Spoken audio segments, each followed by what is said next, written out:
Today on Quest, Elley Ringo returns to the podcast, and she's going to tell us all about the super secret television project she's been working on for the last few months. You don't want to miss this.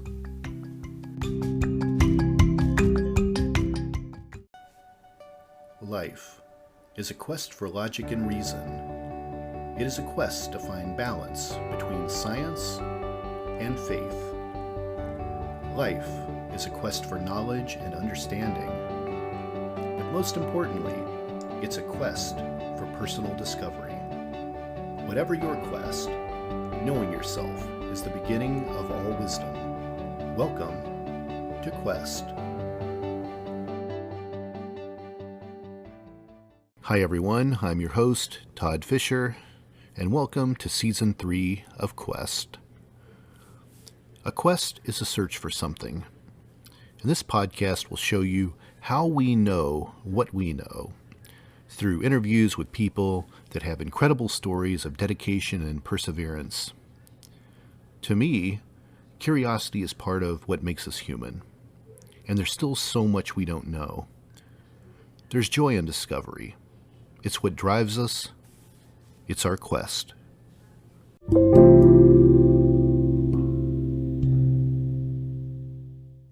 Hi, Elley. Welcome back to the Quest podcast.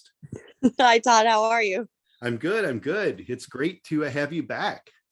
Thank you. I appreciate that. I appreciate you having me back on the show. I've wanted to get you back so early. I'm recording, for those listening, I'm recording Season 3 right now. And they're coming out in, probably by the time you hear this, they'll already be out. But I wanted to get you back a lot earlier to record for this season, but you've been gone and you've been hinting about this on your social media, giving little teases, little glimpses. You can't talk about it, this mysterious secret project that you're working on for seemingly the last 6 months. It seems like, maybe it hasn't been that long, but it seems like it's been that long. Can you tell everyone about what this was, how incredible this was, what this thing was you were working on? Yes, I totally can. And when I first found out about this project, it was back in May. So, I mean, yes, it seems like forever. And I've just been given the go ahead as far as, contracts are concerned, because you have to be aware of things and you can't say things before you have permission. And so I went to Greenland for 3 months, and I was chosen to do so to go be a geologist on a reality TV show and documentary for the Weather Channel about being the first placer mining geologist in Greenland, and to go find a source of gold up there. So they chose 6 complete strangers from the United States, and we went to Greenland, of all places, to go and actually look for gold.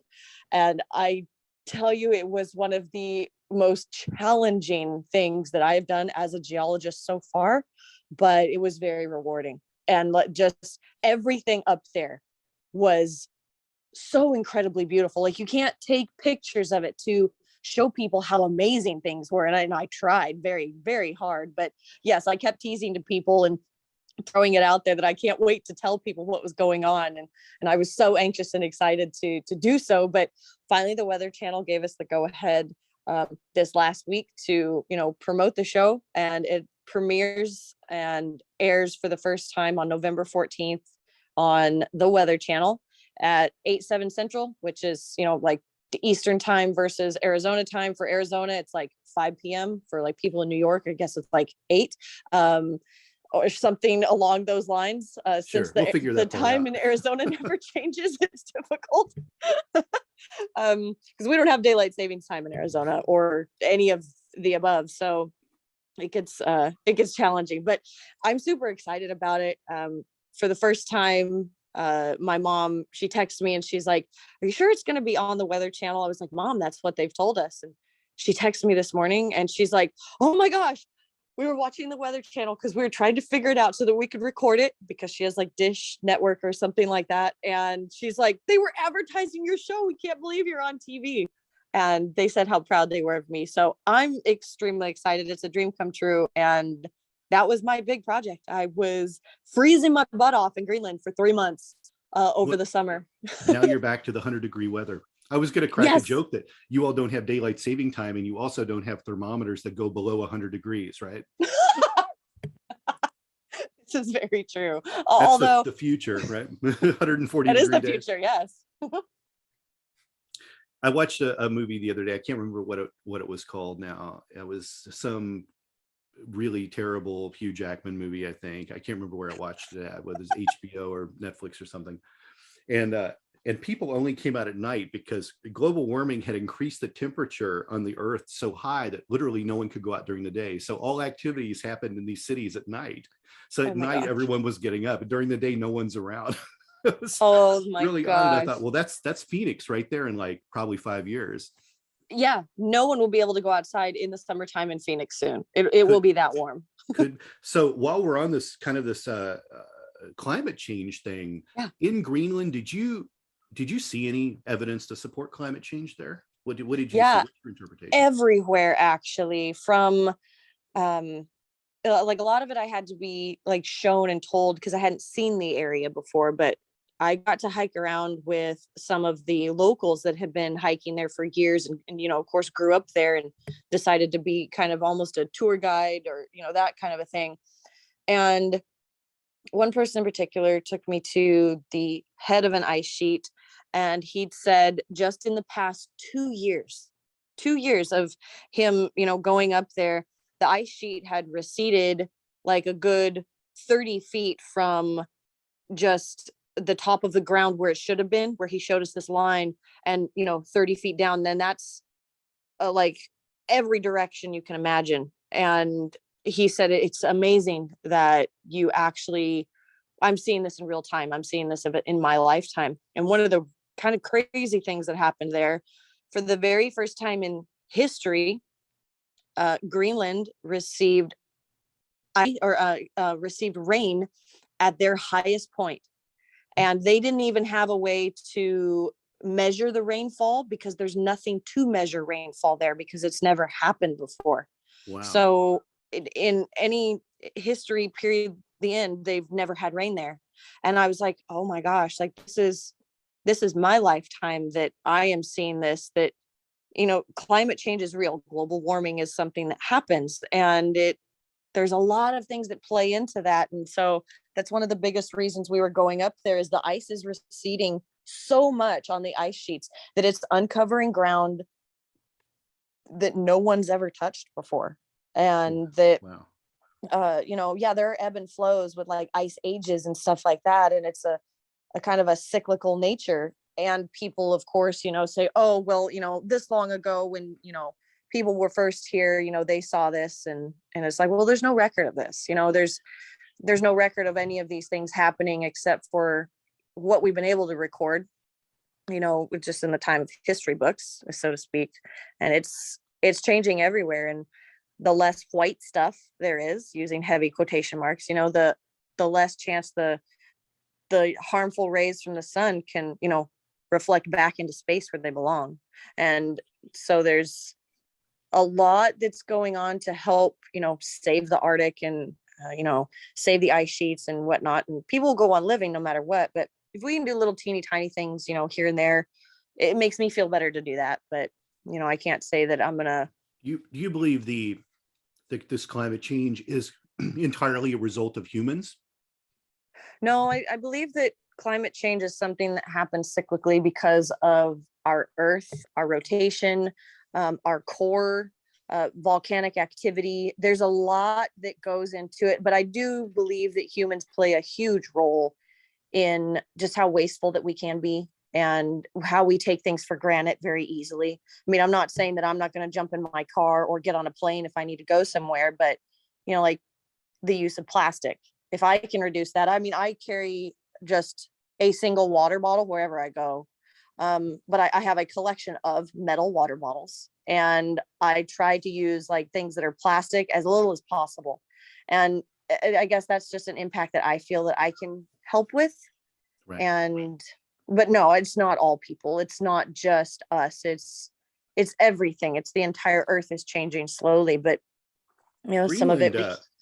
Greenland in particular is an interesting place in kind of the world of global warming, because all of that ice is on land. Yes. So when we lose that ice into the oceans, that's what contributes to to ocean level rise and Yes. potential changes in the currents and kind of that whole Yes. engine that works there. That's what's different about that versus, say, Iceland, right? Yeah. Iceland, they get a lot of snow there, and they have a little bit of ice, but like Iceland, they don't have snow. You know, that whoever played that joke of the name, like everybody always says, you know, that was messed up. But Yeah. and Iceland's beautiful. I got to go there during my traveling to Greenland and see little bits and pieces of it. And you know, there was an active volcano while I landed in Iceland. I was just minutes away from it. I couldn't go because I was under a quarantine restriction thing so that you could get tested, like, you know, every leg of your trip, and you were confined to your hotel room for the most part and just your little area, and which was understandable. We didn't want to get anything and, you know, let it Right. spread anywhere, so we respected that. But all of those things, you know, contribute to our atmosphere and what happens. So, you know, a volcanic eruption, it's putting gases and different things in the air that also contribute to parts of global warming and so on and so forth. But like Greenland's the largest island in the world. It's not actually connected to a continental plate, which was crazy. And that's something that I learned before going up there. I didn't know that before I went. But yeah, all of that ice is on land. And there are some places of that ice that are, you know, 5 miles plus thick. That's how thick it is. I mean, and people are like, oh, it's never going to melt. It's never going to go away. But as you fly over the ice sheet in Greenland, you can see some of the fingerprints of global warming, of these giant pools of blue water on top of the ice that shouldn't be there. And I hear that what happens, you know, in some cases is that ice will crack or fissure will develop, and that water rushes into that and then essentially lubricates the area between the ice and the rock, and then causes these sheets to slide off or break apart more. Is that accurate? That is accurate. Yes. Wow, that's incredible. So that freshwater influx of all of that ice and snow, yeah, that's, you know, it's something that damages. It affects our coral reefs and causes, you know, all kinds of, you know, chaotic mess because the salinity in the water of the ocean is changing, just because of the influx of that fresh water. So in this reality show, there's a group of strangers. I assume you all have different specialties. Is that right to say? Yes and no. Okay. They chose, I mean, I'm not exactly sure why they chose some people. And those are, you know, a few conflicts within the show, but all of us are prospectors. Great. Awesome. You know, everybody has some kind of a background in prospecting for gold, of course. For the show, I was the only professional miner and professional geologist that has like a background and a professional job within that industry. Nobody in the show besides me had ever worked in mining or geology before. And so that was different. These are the people that are on the show with me. They're hobbyists. So they're, you know, they're weekend prospectors. They go out and do this for fun, like with their families and stuff like that. And Sure. they've become skilled in these, you know, forms of doing this throughout the years. And so, you know, some of the people were absolutely brilliant, and some people were a little different. So I think that it'll make for a really good show. I mean, I've seen some of the executive viewings so far so that they could let us all in on what was going on and, you know, how the film is looking, or the series is looking. So I'm excited for it to come out. Tune into that to see if Ellie finds gold. Let's hope we're crossing our fingers for you. It's a 12-part series. So yeah. Over the next 12 weeks, it'll air. And so I was like, not to spoil anything, of course, because I probably get in huge trouble, but the place that I actually ended up finding our gold source blew my mind. And as a geologist, where I found it, it shouldn't have been there. And I was blown away. So like, as far as like studying something and like really catching on to a learning curve, I was like, holy crap. And that was exciting. And I'm sure in typical entertainment terms, any gold found is now the property of the Weather Channel.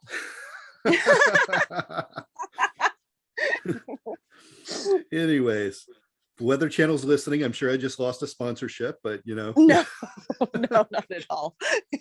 They were good to us. With climate change on the rise, they're not going to have any lack of material to show there. So No, that'd be the only network people will be tuning into, I think.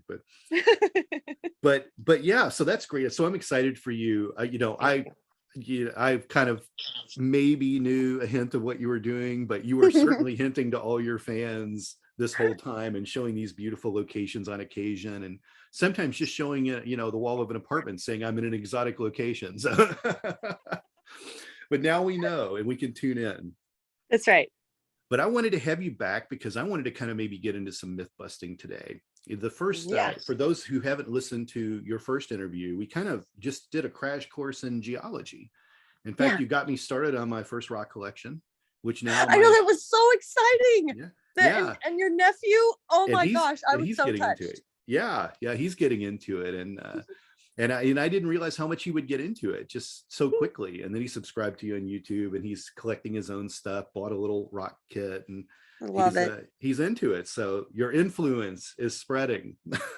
That's absolutely amazing. Your parents have been telling me, thanks a lot, because now everywhere we go, the bottom of the floor of my car is covered with rocks, and this is your fault. We need to start a little club. I'm gonna have my nephew start a little club. We'll call it, I don't know, Ringo's Rangers or something. We'll come up with some catchy name.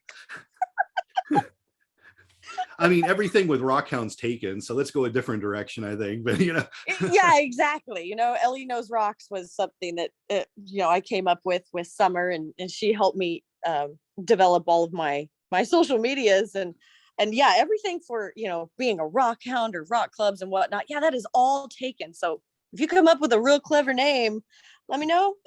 Yeah, and we'll get some kids out collecting rocks. That's right. For sure.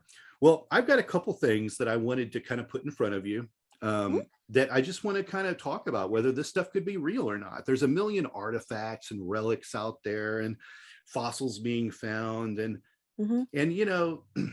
6 of one, 1/2 dozen of another. You can always find someone who wants to prove it and say this is absolutely right. Another person will say this is crap and this is not real. So I wanted to just touch on a couple things that are kind of popular and timely people are discussing. And the first one is the London hammer. And I'm just going to go ahead and just kind of tell the audience what this is. And they can go out and they can Google search it and find all the information they want on it. But the London hammer is also known as the London artifact. And it was a name given to a hammer made of iron and wood that was found in London, Texas in 1936. And part of that hammer is embedded in kind of a limey rock, concrete, it's fossilized, whatever that might be called. And it kind of begs the question of how a man-made tool could come to be encased in rock like this. Now, there are people that say that the rock that surrounds this hammer is said to be more than 100 million years old, suggesting that the hammer was made well before humans could have made such an object, before maybe even an object like that could have existed. And of course, the creationists look at this as a pre-flood artifact. And it's actually in the Creation Evidence Museum now on display. Yeah. So I want to kind of talk about this because despite some of the creationist assertions that the hammer is a pre-flood relic, there's really no clear evidence linking the hammer to any ancient formation, really. It's like there's not really any science, and they're not really willing to turn it over to scientists to really examine it more thoroughly. And there are some people, so a lot of the skeptics mainly talk about its artistic style and its condition, the condition of the handle specifically, suggesting that it's maybe more historically recent. So I wanted to take this to you because I know you go out to mines and looking around for things all the time. And I imagine you've probably found coins or nails or something probably encased in some kind of rock. And I wanted to ask you how this can happen. Is this possible? Could this be 100 million years old? Is it plausible that it could be a pre-flood relic? Is that even possible at all in the realm of possibility? Or is this something that's maybe more recent that something's happened, some form of pressure and mineral has made this what it is? You tell me, what do you think? Well, I'll break this down into a couple different parts. First off, I want to state I'm definitely not an archaeologist, but I do have a well-rounded knowledge of archaeology and such. And so as far as, when the artifact was done and in what shape it was. I couldn't attest to anything that was, going to really give good insight. However, the second part, thinking about rocks, if people are going to say, this specific rock or whatever is 100 million years old, we're just going to leave that as our basis. I'm going to step back and go to a sandstone. Sandstone is made up of little teeny tiny bits of quartz and feldspar, which weathered off of another rock. And, they were ground down and, through the weathering process, they were turned into little teeny tiny bits and grains of sand. And then over time, wherever they landed, they created these layers of sandstone. So through any form of, pressure and usually, water and some form of a concrete material, usually it was a silicate, sometimes a calcite base, sometimes it was a clay base, but that made up these sandstones. That sandstone is given a specific age, correct? And that age comes from when that sandstone was, or when the grains of sand are dated. So it's going to kind of have two different ages. One, it's going to have the age of the grains of sand, which are much older than the actual sandstone itself, because it took however many thousands of years for those grains of sand to become grains of sand. And then it took another X amount of years for that sandstone to become an actual sandstone. So the age of a rock and the age of a formation are two completely different things as far as I'm concerned. Just because the dating of a specific mineral, again, is going to be far older in a conglomerate or a sandstone or a concretion type material like we're talking about than the actual formation itself. Right. So if they're saying that, this is dated back to all of these ages, then the particular material they're testing might be that old. However, if weathering processes happen and that material has been dug up or moved or weathered into a different area and then re-solidified, that gives it a completely different age. And if you think about mudstone or even just mud itself, if you go outside when you were a kid and you played with a bunch of mud and, you made a mud pie, say you stuffed a rock in the middle or a stick like I used to do, put a little flag on it, whatever you would do with it, that mud becomes solid, right? Right. As soon as the water evaporates and all of the mud and whatnot solidifies together. Yes, some of that to make up mud is an organic material because of dirt, but most of it is sand and clays and the likes thereof. It re-solidifies into something that is hard. It doesn't negate the fact that the material in there is a specific age, but I just made that mud pie yesterday. But right. Those grains came from somewhere else that are thousands upon hundreds of thousands of years old. So right. That's where I start to think about this, like limey concretions or even sandstone concretions. They can be 1,000 to 100,000 years old. And it all depends on like what happens. Say if you're finding something in a riverbed and all of this, sand and stuff is pushed down and a certain amount of clay comes in or calcite, or even a gypsum based something. And gypsum, it can only take, a few years and you have a crystal of, say a gypsum rose that forms in the desert, just because it's an evaporite. And as soon as enough water is gone away and enough oxygen is there to make whatever minerals in it oxidize, whatever, you have a gypsum rose and it's beautiful. It only takes a couple years. And so when you're making something like that, kind of a limey concretion, depending on what the constituents were that kept it together, it doesn't have to actually be that old.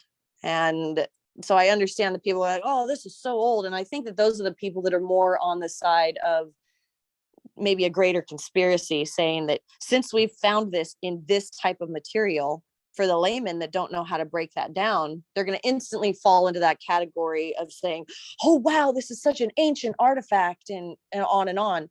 And I'm not to say how old the artifact actually is, sure, but it doesn't mean that the rock is going to be, dating back to, before man was even around. And so I'm sure there's people out there that are saying, oh my gosh, it's alien, right, or, something like that, which, to say that it could be, who knows? But if they're trying to say that it was early man or, ancient man, yeah, it could very well be. And Now, it just, now you Mhm. saw I've sent you some links to it, and you saw pictures of it. So Mhm. you've seen what it looks like.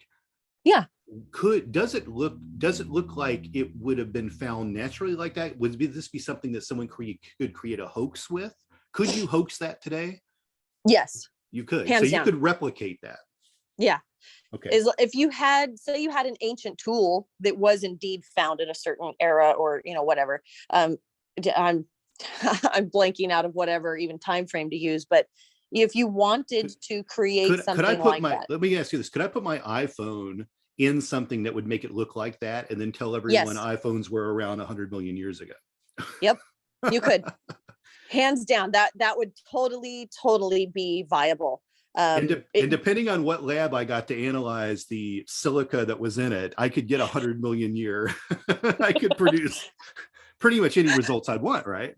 Yep, depending on the minerals that you used and the type of material you used to, squish it all together to make a concretion. Yes, you could say that iPhones were 100 million years old.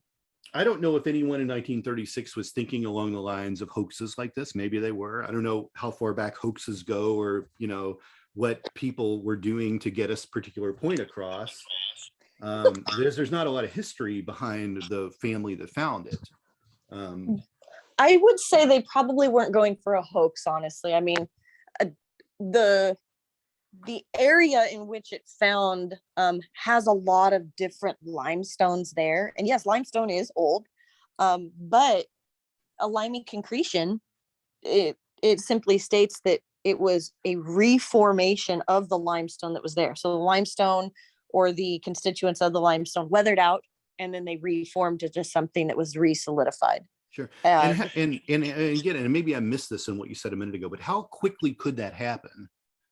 Would that hammer have had to have been there for a decade to become that, or could it have happened in a few days? I would say if left out there kind of in nature to do its thing, that would have to be,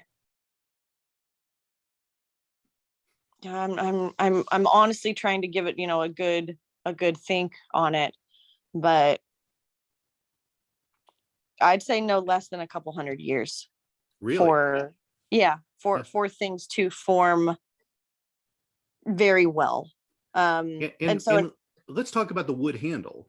How would the wood handle be affected by this? Well, depending on how it was buried, because once something is buried, like volcanics are the best example, but this isn't volcanic, but if any form of sand or the like thereof is pushed onto the wood handle and giving it the least amount of oxygen possible, depending on how deep it was. I don't know how it was uncovered and whatnot, and that kind of thing, but wood can actually withstand a lot. And as long as it's not out in the sunshine and it's not constantly getting water on it, wood can last for a very, very long time. Wow. And would it petrify?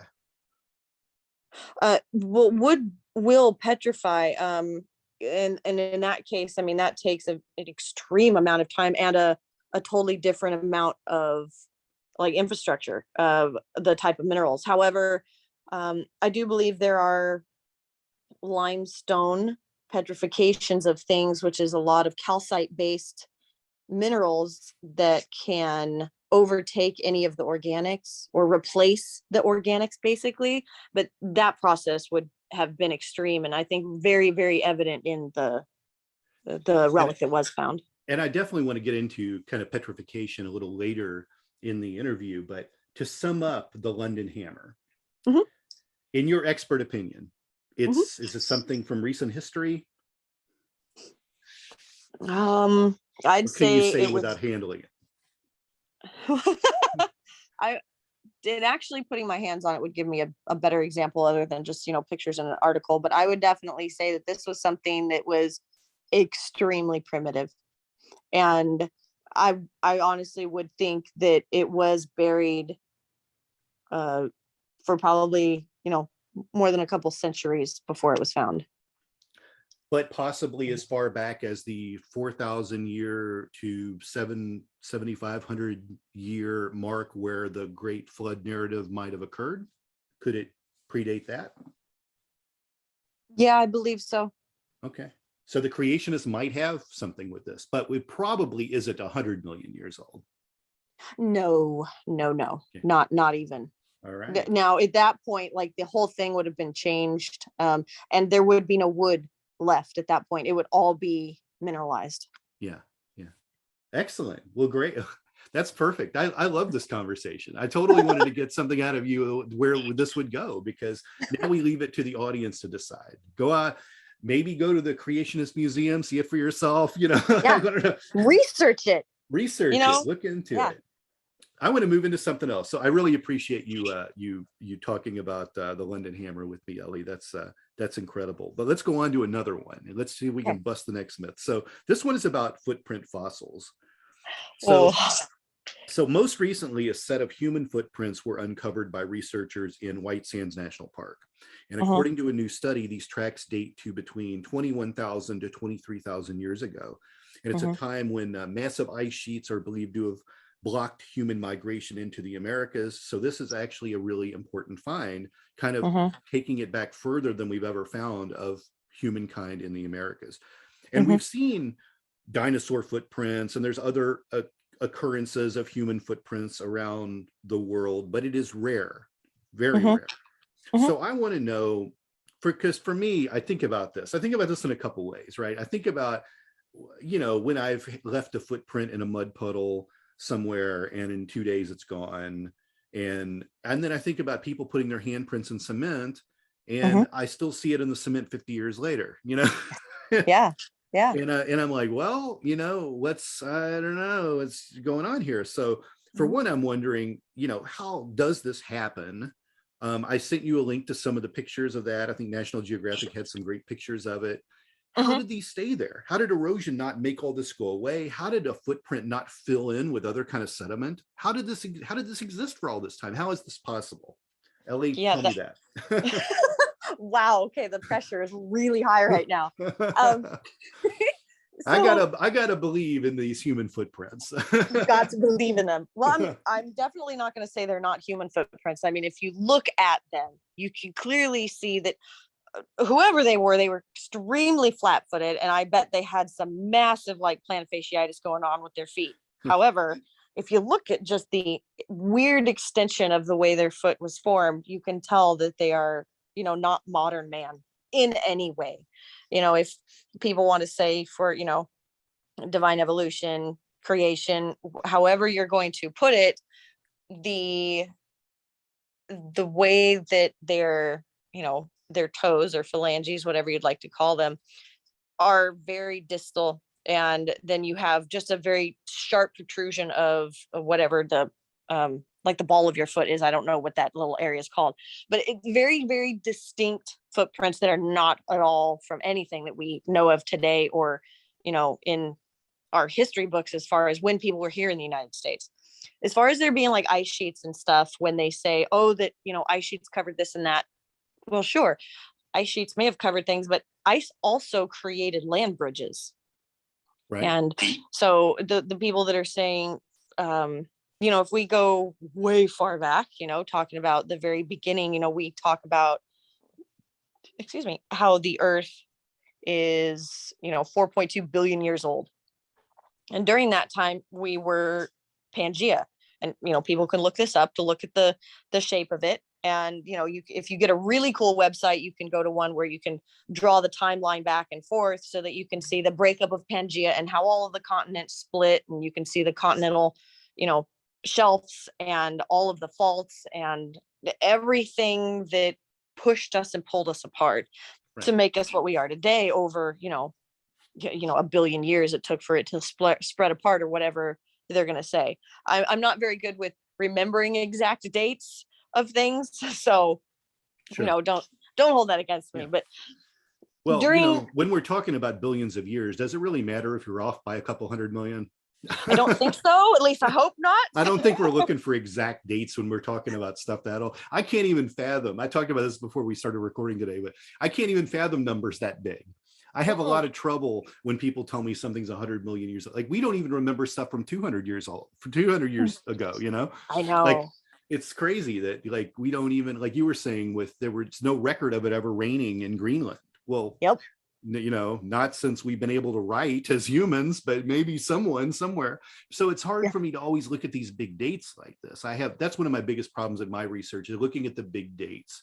I agree. To me, it's a throwaway answer. Oh, well, it's 1 billion years old. Yeah, you know. Yeah. It's a billion light years away. I can't even understand 1 billion light years away. I don't know. You, like, show me on my road what 500 feet is, and then tell me what, because I don't get it. Like, yes, thank you.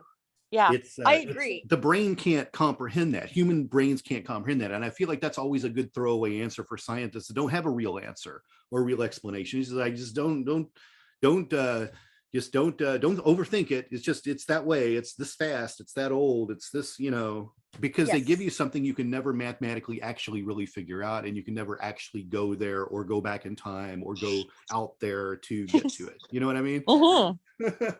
Anyways, totally rant over. let's go back to footprints.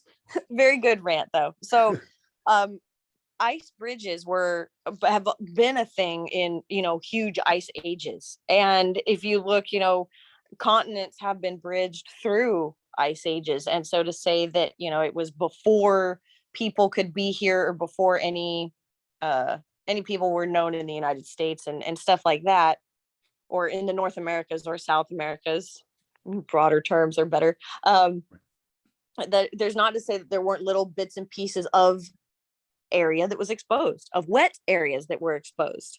Now, going back to talking about concrete, yes, you can, you know, concrete, as I believe we talked about before in our first episode, it's a man-made rock, essentially. Yeah. It is made up of everything that is 100 to 1 million years old. And you know, if you're talking about mixing rocks, some of them are 100 years old, some or 100 million years old, some of them are 1 million years old, you know, and so on and so forth, to make concrete or even stucco, or, you know, whatever it is. It's little bits and pieces of things that were from the earth that we just figured out, if we mold this together with water, oh my gosh, we have a whole brand new thing. And it's been I'm going to stop you for 1 second, because I just want to say this. I just want to make this comment, and you can tell me if this is accurate. When humans are extinct in the next 100 years, and you know, a UFO lands and comes down and looks around at everything that we built because we're no longer here, and they find, you know, a couple of kid handprints in a sidewalk, you know, with their name Luca above it or whatever, you know, and they analyze it. Are they going to say, wow, this was made 100 million years ago? Quite These possibly. People lived on this planet 100 million years ago. Yeah. I mean, you know, I just want to be clear that we could be 100 million years old to someone in 100 years, you know? You know, that I don't find that as far-fetched, I think, as some people will. And just because, the concrete, even though there are things where you would be able to date when the rock was, you know, gotten wet, or when it was formed, and how long it was when it was hardened, and that kind of thing. There are ways to, you know, date all of that. But essentially, the rocks that make up the concrete and the sand or whatnot is that old. So if they wanted to go there, oh my gosh, you know, that, we could be ancient to aliens in a couple hundred years. Yeah. Okay. Well, I just wanted to make sure, because this, again, as I was saying in my conspiracy theory about ages of things, you could interpret a 20-year-old handprint in concrete as something that's 100 million years old, depending on, you know, what other material, I guess, whatever other evidence there was around there to support it, because, you know. Yeah, exactly. It's so it's fascinating. Hopefully brains the kids are exploding don't put 20, out there with my 21. audience right now. Brains are exploding. Don't kill us, please. Don't hurt us. We're just having a conversation. But anyway, I didn't mean to interrupt you, but I just wanted to figure out, you know, if that was possible. Well, yeah, exactly. And so the theory goes back to, like, say if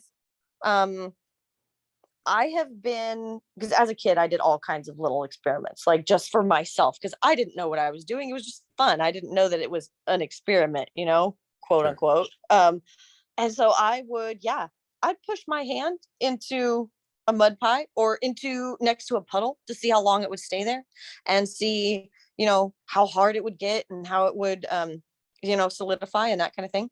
And the last a week, it might last longer, depending on who was there and who was going to disrupt it. So, say that there was some kind of rock. I don't remember the type of rock or stone that they said that these footprints were in. I mean, obviously it was some kind of a wet sedimentary rock at the time in order to have obtained their footprints. I Right. just don't remember what it was. But again, if that was just there and solidified slowly, sure, that can happen.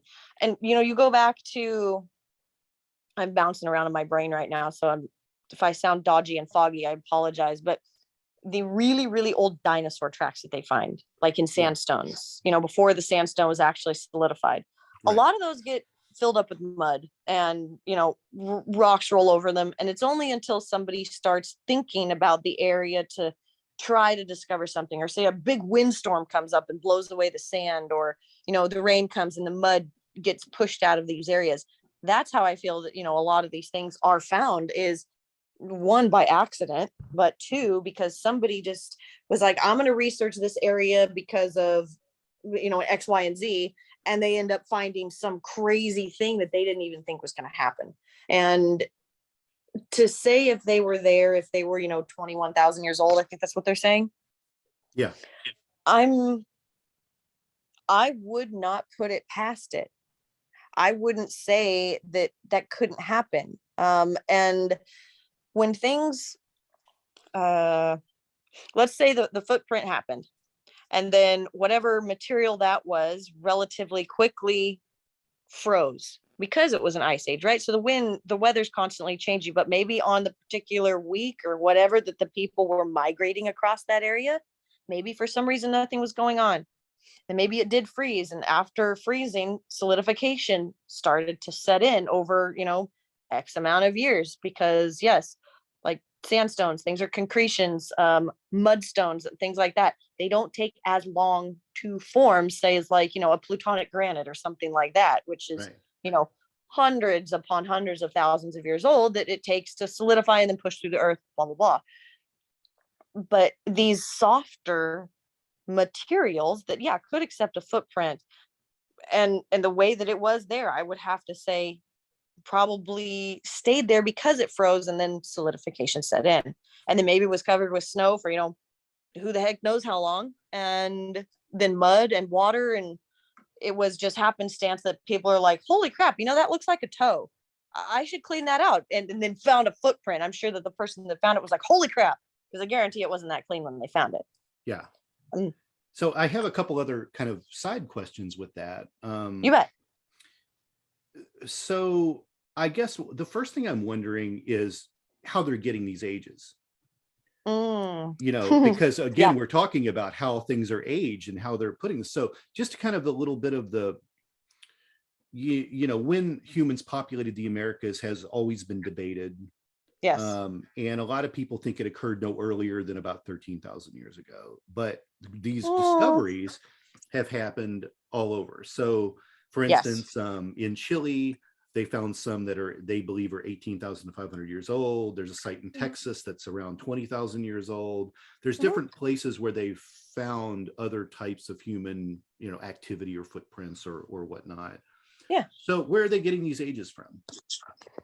So without any organic material, which is they only have stone. So, I guess this is more of the difficult part. All of the rocks being dated have a certain half-life. And that's how they get these certain ages of rocks and so on and so forth. But the actual age of them could have been deduced because of the shape of the specific footprint, and tracing that back to any form of a footprint that looked the same that they've seen in other areas. So they or, may you be know, dating this based on early man more than the yeah, ages of the rock. because if they were dating it based on the ages of the rock, like the London Hammer, you know, they're thinking it's super, super old or whatever, and saying that the rock that it's in is, you know, 100,000 years old or whatever it was that they were saying. That's incorrect. You know, the minerals within the rock that formed might be that old, but it doesn't mean that that rock didn't re-solidify into something else to be a younger actual rock with older minerals in it. Sure. Are you following? Does it make Yeah. sense? Oh, yeah. Okay. So, you know, like with the footprints, I would say that if they're dating the rock, then they're saying that, you know, the people were here, you know, a billion years ago. That broad blanket statement, you know, because if they wanted to say it like that, you know, they're going to say, oh, man was here, you know, a couple 100,000 years ago. And it's like, yeah, there wouldn't be much other corroborating evidence to support that that's out there. But let me ask you another question. What does that say? So, you know, the Southwest is kind of your territory, and at White Sands, at that national park, what are we looking at 20,000 years ago in White Sands? How did they make the footprints to begin with? I mean, isn't this all, number one, a footprint wouldn't stay in the sand? Isn't it rocky and deserty? And was it like that then? What actually was able to allow them to make the footprint in the first place? And why aren't we seeing more than just, why are there only two sets? So yeah, that is funny. That is what is bothersome, is that they haven't found like a whole herd of footprints, which is weird, right? Yeah, and that's they step what in a made puddle. Is that all they did? You know? yeah. Is that what happened? Did they step in something that, you know, caused it to stay there? So White Sands, New Mexico is actually an area kind of like the salt flats outside of Salt Lake City. There's no salt there. If there is, there's micro amounts, but that's what they call it. It's gypsum crystals. And so a lot of those deserty areas like that have a ton of surface gypsum. So if you get it wet, you know, it turns into this very kind of a slick sort of a layer, especially because there are clays out there also. There's a lot of, I don't know if it's smectite or kaolinite type of clay, but basically it's weathered down feldspars that have come out of the mountains surrounding these areas and have blown into these flatter spots. But because the gypsum is an evaporite, and because, you know, these areas do get covered with a ton of water at any given time, depending on rainfall and whatnot, it doesn't really absorb into the ground because it's all clay. Clay will only absorb a certain amount of water before it's completely saturated, and then you just have a slick layer. That's why driving in areas that have a lot of clay, when you're four-wheeling, if it starts to rain, you get the crap out of there real fast. Otherwise, you're going to get stuck.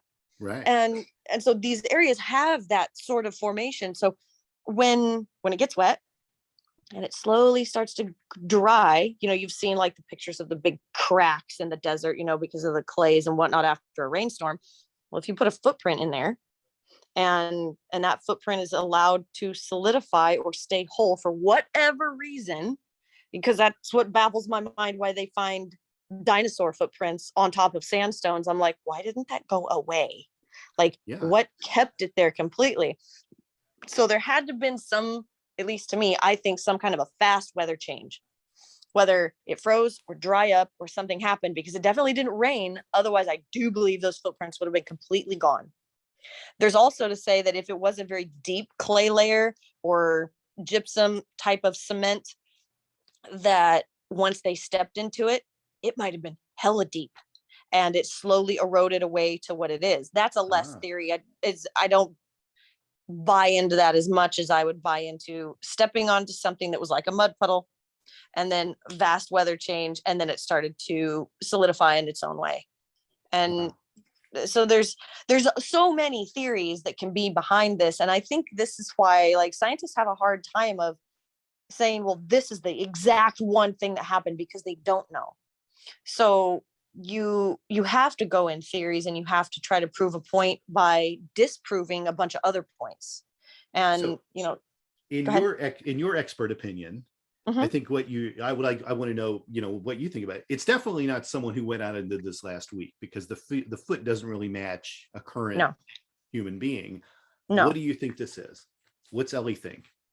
I think that there was definitely more bridges that were, not land bridges, but ice bridges that brought people, things, or whatever over to the area a lot earlier than most people think. And I do believe that, if people were walking through, that they're going to leave footprints and they're going to leave tracks in some way or another. And I guarantee that that's not all they've found. I'm sure they've found other artifacts and things out there that maybe they haven't released yet in papers, and they're trying to get some kind of dating on. The part that is hard for me to completely buy into is the exact age of the way that they're saying this. And I think that they're dating it because of the way that the footprint looks, the shape of it. If you go back and look at everything they found. Are you thinking younger or older? No, I'm indifferent to the thinking it's younger or older, to be honest. I do probably think that it is younger, honestly, if I dig down deep than they're saying. But I also haven't been there to see that, and I haven't, been able to test anything for myself. So that those parts are really difficult when you're just weighing in on a subject that you've read about or that you've studied lightly. I understand the rock portion, but I don't ask think you one other question kind of about white sand. So I don't know if this exists, whether there's people out there in the meteorological world or climate speculation world or whatever, but dude, are there people that look back at an area like that and say, what was the White Sands National Park like 20,000 years ago? Is it at all like what we see today? Oh yeah, I'm sure of it. And honestly, if you think about the time or a time frame, again, like blowing your mind sort of thing, thinking back to 4 billion years ago, what things looked like then versus 20,000 years ago. 20,000 years is the blink of an eye in comparison to the 4.2 billion years ago that we say that the earth is old. So 20,000 years is nothing. I mean, I have found like artifacts and things like that from natives and very primitive people in California, and I take them to get them dated, and some of them are upwards of 15,000 years old. And so, and then that doesn't really, blow my mind. I'm like, wow, then these were like the first of their kind to be here making a tool in this area. And I find it fascinating. So to say that people were here 5,000 years before those particular people, I don't find it far-fetched. I think it's interesting to be in places where I understand and know this was a dry river bottom, or this was a dry lake bed. Some things you can really kind of decipher that way, and then you think go back 8,000 years ago, and you think, well, where you see the pyramids, where you're at in Egypt, this was lush and tropical with palm trees, and and it's crazy. Just in actually relatively short amount of times, there can be drastic changes in what the environment looks like. So I'm curious, because you have to think about that too, is why these footprints that clearly, obviously must have just been a mud puddle or something, because we don't have a bunch of tracks. We don't have them walking in a certain direction in this area, which would be very difficult for people to survive in today. It had to have been a different type of environment, Yes, exactly. Yeah. Well, anyways, that's fascinating. I really appreciate you kind of going into that deep into the pool with me on that one. I really appreciate all your input on it. So I got one more. Do we have time for one more? Yeah, sure. All right. So this one is probably the one where we're really not going to have any real specific answers, but I just really want to open it up for debate. And this is about dinosaur fossil organic matter, which is kind of a big thing people are talking about now. And paleontologists are finding more and more organic material in dinosaur fossils with as much detail as being able to see even the smallest cellular structures of it. And I Yeah. wanted to kind of dig into this a little bit because, there's a lot of ways in which the conspiracies unfold with this kind of thing. Some people saying we're very close to a real Jurassic Park because we're going to get the DNA from these things and we're going to, and there's other people saying, especially in the scientific community, very much questioning the dating process of things like this, being that organic materials shouldn't be existing in things that may be 100 to 400 million years old, that this shouldn't even be there at all. So I want to kind of go to the basics first. And generally speaking, a fossil is really an impression of a prehistoric organism, and it's really kind of preserved in a petrified form. And I might not be saying that exactly correct, and you can tell the real answer, but I want to talk about the petrification part of this and that process of what happens to the organic matter, or maybe what these people might be finding. Can you go into that a little bit? Yeah, totally.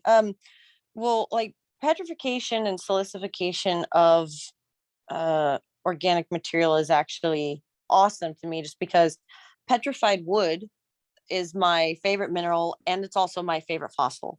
And it took people, I think, a while to realize that petrified wood was a fossil. And just in, like, when you tell people in general, they're like, oh no, that's not a fossil, it's a rock. It's like, it's definitely not just this. Think about it. And so if you go back to thinking about how these things get preserved, and even this covers both petrified wood and dinosaur bones and other fossils, a lot of this happens because of volcanic activity. So any form of volcanic ash or volcanic silica, basically volcanic ash is silica based, and so it's very, very, very fine little particles. And when it covers something, it completely immediately voids it of all oxygen and anything surrounding, so it preserves it instantly. And that form of preservation of like a carcass of a dinosaur or something like that is going to preserve whatever's there as best it can. And so slowly the process of petrification through silicification starts to happen. And basically that means that an organic material is being silicified or replaced with silicate based minerals. And a lot of oxides come into this, but there's no oxygen that is getting to this matter. And the only thing that is getting to this organic material is mineral enriched fluid that either has come up from the bottom of the ground, depending on the area, or is going through the ground that has now covered it and is picking up all the minerals and then depositing them in these areas. So for things like petrified wood, they have even deduced cellular structures of different pieces of petrified wood, depending on where they were and what type of petrification happened and how quickly. And again, that all just depends on the environment. So if that is happening to a dinosaur, the same thing is very, very possible. The entire structures of the whole thing is going to be silicified and replaced with that silicate material. So if they're finding matter that they can date or look at and see, that's amazing. It does, however, baffle my mind, though, that a cellular structure, as far as like staining or actually being able to viably see, is the age that it is. Just because, if you think about these processes that happen, I mean, it takes so long for petrification of something to happen, and for them to find cellular material that can actually produce how old the chromosome is, that's insane. And so if they do start to do this, then I imagine they're going to want to look at these areas more in order to find DNA strands and to see, but DNA is not supposed to live that long. Yeah, exactly. And I think one of the most current finds was that of cartilage, to Yeah, finding yeah, that's intact right. cartilage. And so there more and more things are being found. And that's why you hear a lot of, particularly people in the medical community working as scientists, that are talking about, wait a second now, you're getting into things that really can't be lasting this long. Yeah. And their approach is, well, maybe this stuff isn't as old as we've always said it was. I, Mhm. something you said that was very interesting to me is with the volcanic ash theory. I want Mhm. to take this into a couple of different places. You So bet. for one, I mean, yeah, okay, I get that, volcanic ash, but we don't have volcanoes over the entire planet. So that's a very specific occurrence of volcanic ash might encase something. And even Mhm. then, I'm very curious about this too. Let's maybe address like Vesuvius and Pompeii. Okay. I've never been there. Always wanted to go there. It's on my bucket list of Same. places to go. So there you see people doing the last things they did in life, essentially Yes. dying at the dinner table and sleeping in bed and shit. Like, this is crazy to me to see this. Yeah. And I understand that a lot of the stuff the tourists see are now like plaster cast versions of things that were Yeah. there. But let's Yeah. talk about these cases. Now, in most cases, they had to dig down into Pompeii to find the town. It was covered in ash, right? So there was no air. I Mm-mm. mean, and I've had, like, I've got a little vial of volcanic ash from Mount St. Helens, and Oh, you awesome. definitely can tell, uh, you know, how fine it is. Like, you definitely would Yes. not want to breathe that in. You are dead. You know, Yes, like, it would cut your lungs to pieces. Yes. yeah. So like, very dangerous. This ash is like, Mhm. really, like, you can't really imagine. Volcano movies don't even do it justice. It's like No, not shredded even. newspaper and stuff coming down. It's like they never get it No. right, you know. But it's very, very powdery, so powdery, you know. Mhm. And so I get it. So that whole situation, what you're talking about, makes perfect sense to me in those cases. Yeah. I do question what's happening with their bodies when they're dead. I mean, is it, aren't there gases that are reacting and causing your body to swell or decompose or whatever, and rigor mortis and all these other things I can't fathom would be Mhm. happening, you know. Mhm. Like bodies in water for too long essentially are swelling up and exploding, you know. The Exactly. cells are, so I'm always curious what we're getting from these situations. But with these dinosaurs, not all of them were found in volcanic regions. Mhm. But there's always the asteroid theory that, you know, put stuff in the air. I don't Mhm. know if that asteroid, that explosion theory, Mhm. would deliver the same results as volcanic ash, or would it? Do you want to address any of these many things I just went off on? Yes, I totally will. We'll talk about the decaying body first. And th- so when like things like rigor mortis or decay, or people turning into mush happens, the reason that that is happening is because their bodies are exposed to oxygen. Gotcha. And Okay. so oxygen is allowing the gases to continue to form, and all of this. So yes, the body explodes and decomposes. And so because all of these gases are allowed to be there just because of oxidation, essentially. So when ash covers something, that process stops and immediate preservation happens because the body has no more oxygen in order to allow those gases to be produced anymore. And that's like, again, with the, I'm going back to like a petrified forest or something like that.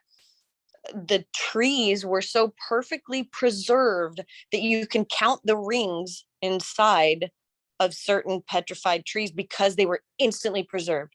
No oxygen allowed the wood to decay and turn into mush. Like when you're walking through a forest and you have all this organic material that's slowly turning into soil under your feet because oxygen and water and all of that stuff is getting to it and allows it to oxidize and decompose. So Right. with the bodies of Pompeii and stuff like that, the reason that they found them in their absolute state and still like that is because of the lack of oxygen, that the ash basically concealed them, immediately preserving them and entombing them basically. Wow.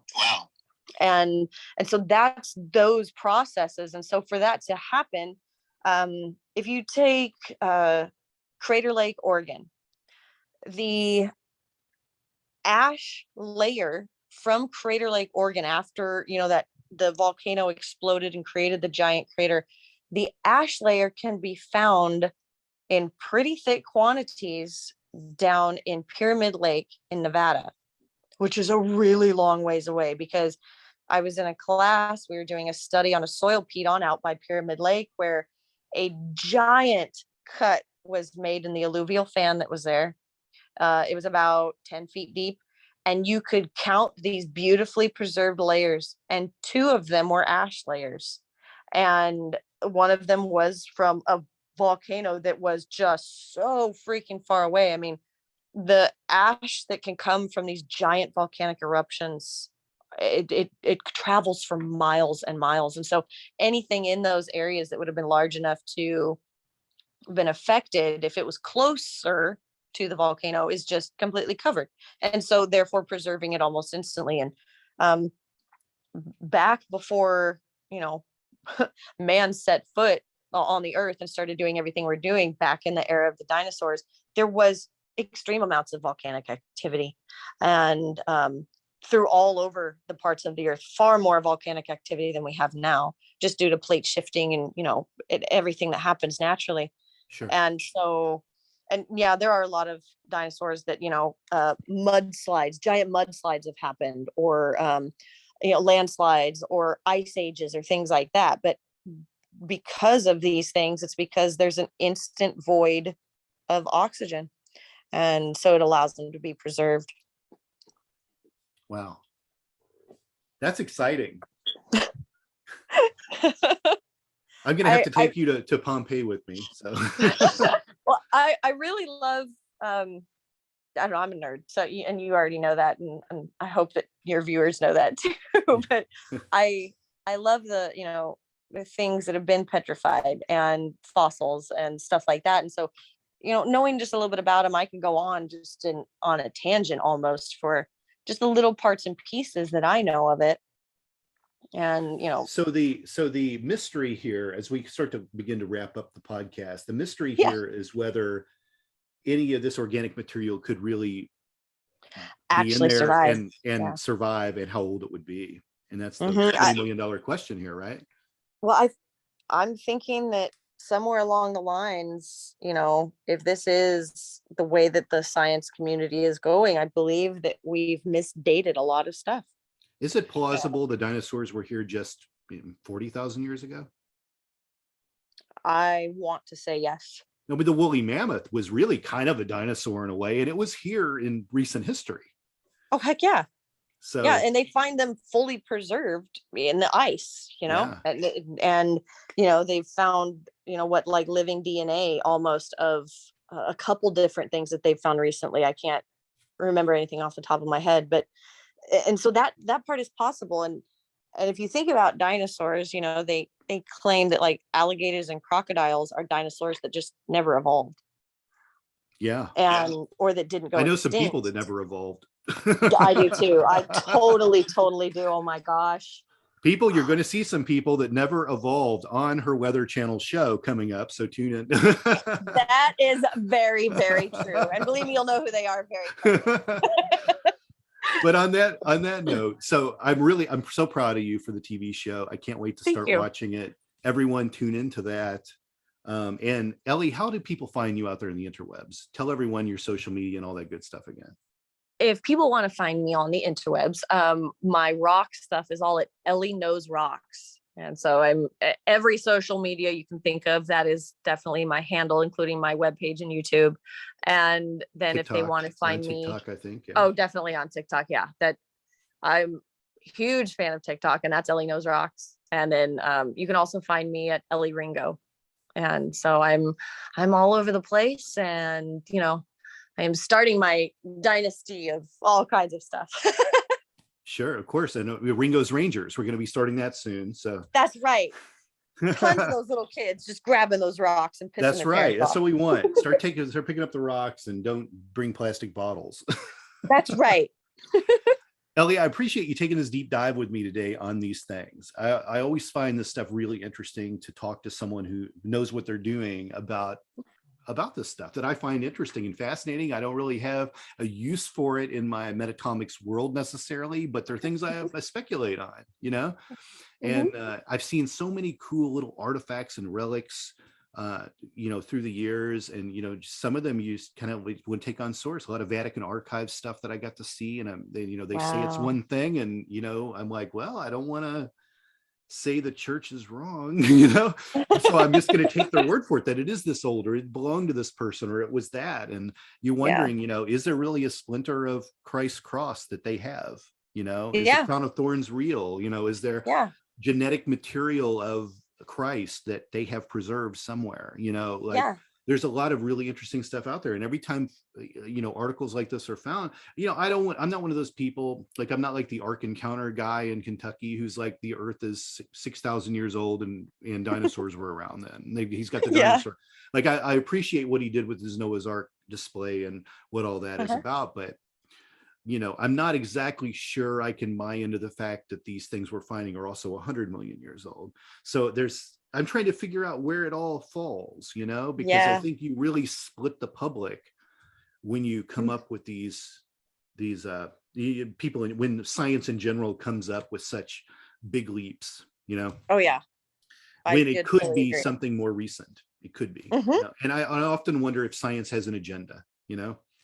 Sometimes I do too. The other thing. But hey, thanks for coming out today and doing this. Let's do this again soon. Hope you keep coming back and being a regular. And we do this more often. Well, thank you so much for having me. I so appreciate it. Take care, Ellie. We'll talk soon. You too. Bye-bye. Bye-bye.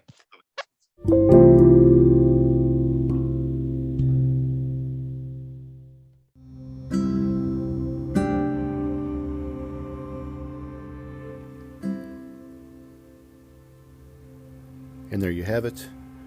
My interview with Elley Ringo. She's always a lot of fun. I love having her on the show. Hope you enjoyed this podcast, and I'll see you next time.